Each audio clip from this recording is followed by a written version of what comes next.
target kami untuk melakukan desinfeksi wilayah tersebut, selain pasar, selain tempat-tempat di mana orang berkumpul banyak.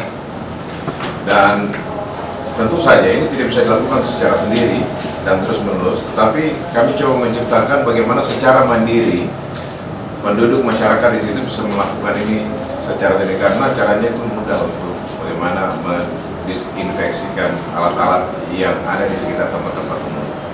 Itu besok kami akan memulai dari pasar. Yang kedua, menyediakan antiseptik, dan ini tetap kampanye untuk pencegahan cuci tangan pakai sabun, itu adalah paling ampuh. Kondisi hari ini semua orang bertanggung jawab untuk dirinya.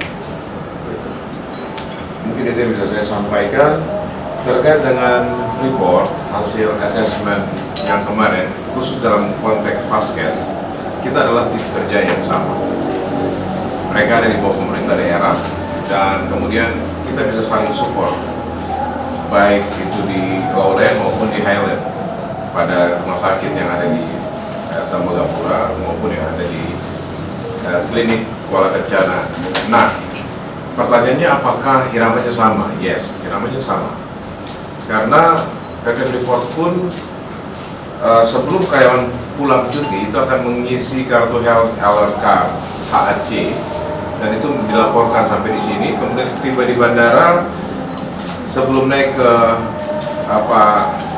Tembagapura, sebelum naik ke bus pasti juga diperiksa seluruh tubuh. Jadi dari sisi kebijakan, tim gugus tugas di SK Bupati 158/2020 merupakan bagian dari tim gugus tugas dari alur layanan fasilitas kesehatan. Tadi contoh di Puspem untuk menyemprot itu, sebagian tim itu juga dari Community Health Development PT Freeport Indonesia. Jadi kami tim. Apakah itu termasuk dengan WNA, Pak? Yes. Sama saja? Iya. Pemberlakuannya sama. Dalam konteks bagaimana percepatan pengendalian COVID ini, tetap ininya sama. Bapak Ibu sekalian, terkait dengan pertanyaan ODP, orang dalam pemantauan dan pasien dalam pengawasan, sampai hari ini kami tidak dapat. Memang screening itu harus dilakukan, tapi kita melihat tanda dan gejala yang harus dicentang, kemudian ada faktor risiko. Mungkin faktor risiko dia datang dari luar wilayah yang tertular, tapi berdasarkan hal-hal lain, kesimpulannya belum ditemukan. Terus bagaimana langkah-langkah kebijakan ke depan? Kasus ini kan belum final, penyebaran ini masih berlangsung, bahkan dari status epidemi ditingkatkan menjadi pandemi. Tetapi kemudian pendekatan ini harus disesuaikan dengan semua nilai lokal, situasi epidemi yang ada.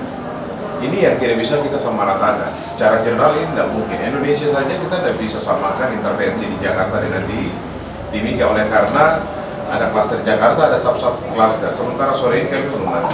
Sehingga memang langkah yang paling bagus adalah upaya pencegahan.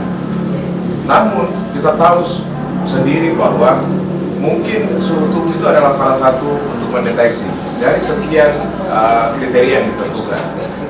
Nah, sampai sore ini kami tetap selain pencegahan, tapi kami juga lebih senang kalau masyarakat bisa melapor sendiri. Kemudian kalau misalnya dia tahu, dia bisa melakukan isolasi secara mandiri di rumah, seperti itu, dan menjaga ketahanan tubuh, tentu dengan perilaku hidup bersih dan sehat. Saya pikir jadi konteks suatu wilayah untuk menghadapi epidemi atau wabah penyakit ini tergantung konteksnya. Contoh misalnya lockdown, saya pikir itu nggak ada salahnya. Oleh karena fakta kita lihat hari ini, kita di Timika secara kearifan lokal kasus ISPA itu tinggi. Oke, infeksi saluran pernafasan akut itu tinggi. Itu artinya bahwa masing-masing kita belum bisa menjaga kebersihan personal hygiene kita dengan mencuci tangan. Apalagi kita di sini kalau tidak berjabat tangan seakan-akan itu tidak punya hubungan interaksi sosial yang erat itu. Nah, ini nilai kearifan lokal ini yang memang tidak bisa dijeneral dengan wilayah lain. Saya pikir itu ya, ini yang harus kita lihat secara komprehensif.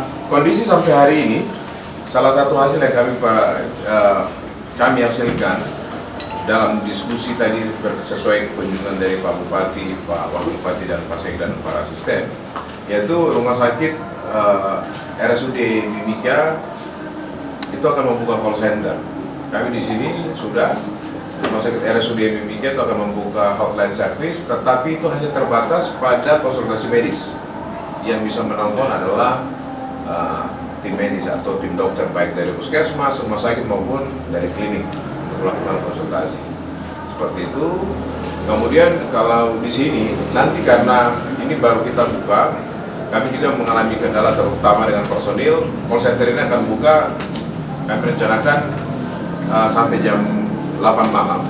Yang lainnya itu nanti kami akan bisa meninggalkan nomor telepon, nomor kontak, baik itu yang di nomor kontak kami di kami pribadi maupun puskesmas rumah sakit. Saya pikir itu.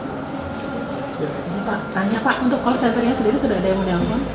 Call center sampai tadi sore itu ada 14 pertanyaan, ada 14 penelpon. Tapi sebagian besar itu menanyakan apakah benar ini call center. Yes. Call center ini terhubung dengan pasien jika itu memang ODP.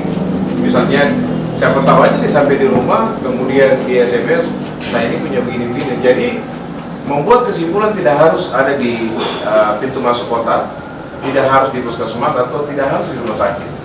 Tapi secara mandiri dia bisa juga SMS di sini. Nah, kan gitu. Dan dari sini bisa langsung menghubungkan dia dengan call center yang ada di rumah sakit. Besok call center rumah sakit akan buka. Yang jelas adalah arahan Pak Bupati, percepatan pengendalian COVID-19 ini harus maksimal.